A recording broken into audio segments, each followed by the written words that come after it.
Social Cam, what's up? It's your boy Pastor J Hen.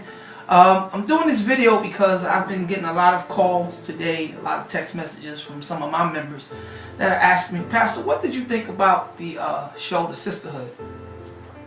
And gotta be honest, guys, I see a lot of videos and a lot of tweets and a lot of statements on Facebook attacking the first ladies. And here's my thing, that all these women, we have to remember, are married and have pastors that are their husbands.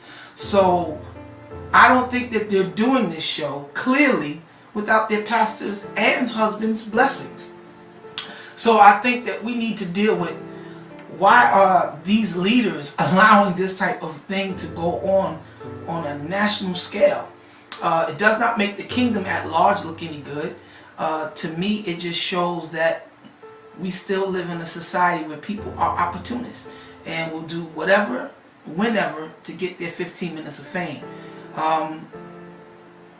It's something that we have to remember, that the more we make videos about it, the more we tweet about it, the more we post about it on Facebook, it's just going to grow in popularity. Because a lot of people don't even watch TLC, the Learning Channel. A lot of people don't even watch that. I know I never watched that channel. But I did tune in last night, and you know, I was in awe of some of the things that were displayed on the show. As a young pastor, and I don't want to sit here and act like I've been pastoring for 50 years, because I don't. I have a long way to go, a lot to learn, but I have been in ministry for over 20 years, and I do know that as a husband, as a father, it is my job to cover my house and to kind of guide and instruct on what we need to do as a family. And even now as a pastor, it's my responsibility to guide and instruct my flock on what we need to do as a church.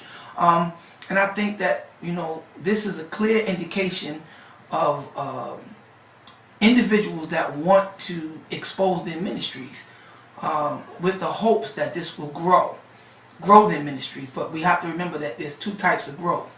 There's an infectious growth, and then there's a healthy growth. So it all depends on what you're looking for. That show does not represent what first ladies are about. It does not represent what pastors are about.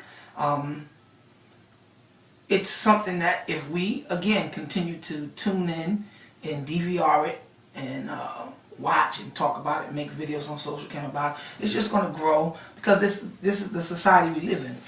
You don't even need any talent anymore to be a star. Reality TV is one of the biggest markets in media. People are becoming superstars off of reality shows on just them acting ignorant. So this is the day we live in. Real talent it seems to be like it's being placed on the back burner just to show the negative of people and not the positive. So this is the world we live in, guys.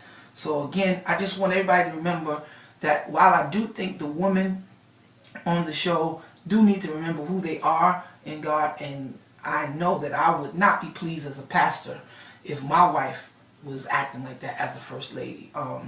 I just wouldn't allow it. I mean, you know, that's just me. And not that I control my wife, but you know, I do believe that my wife trusts me enough that if I gave her some instructions not to do something like that, that I think she trusts me enough to know that our church and our family would be okay without doing something like that. Because the crazy part is, a friend of mine told me about a year and a half ago, I wasn't even pastoring then, a friend of mine told me that we need to do something like that. All of my other friends were pastors before I was. It was like, man, we need to do something called the First Wives Club. And I didn't like the idea then, and I definitely don't like it now.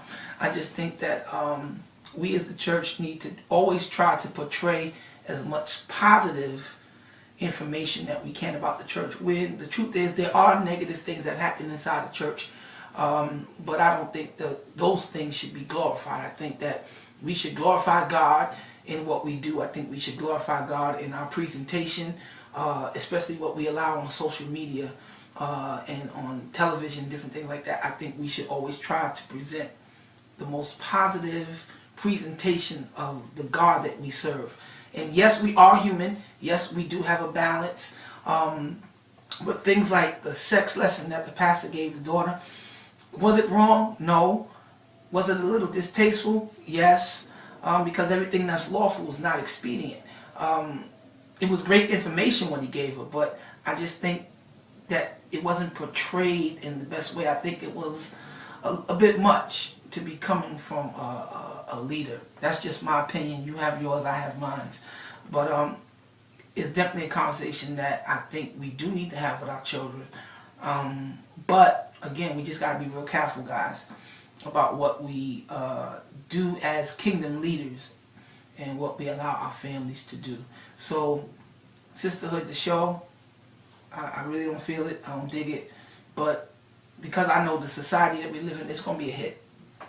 And I'm not prophesying. I'm just telling you what it is. It's going to be a hit because we're going to tune in because the ratchetness is what attracts people. You know, that's why people watch, you know, Basketball Wives and all those other kind of shows. It's just amazing. There's no storyline to half these shows. It's just people getting on TV fighting each other, arguing.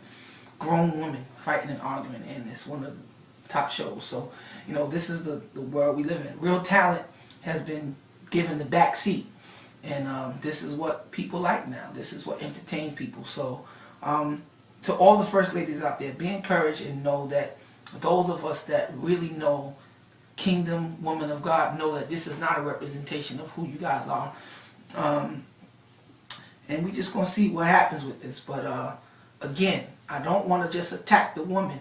I want to deal with the fact that their covering is allowing this to happen. That's where I have, you know, some questions in my mind and a problem. Like, you know, it just shows like an opportunist spirit to me. Get your 15 minutes and try to expose your ministry and your church, when the truth of the matter is, if you just preach Jesus, anywhere that Jesus went in the Bible, there was always a crowd. So I don't think that as leaders that we have to cross over and do certain things to compromise the growth of our ministry, just in the name of getting people's attention and getting our church in the limelight. If you just preach Christ, your church will always be packed. And I know this after 7 months of pastoring. The church is growing. We're experiencing quick and rapid growth because we're presenting Christ to people in a way that is relevant to the age that we live in. So I think that if we continue to do those things, our churches will grow, our ministries will grow, and we won't have to stoop to such levels as reality TV. And if you're going to do a reality TV show, because I don't think there's anything wrong with that, but I think it should be portrayed in the light where the gospel and the church will be left intact after you go off air, because I speak into existence, this won't get a second season. But let's keep watching, guys, and let's see what's going to happen. This is the world we live in. Peace.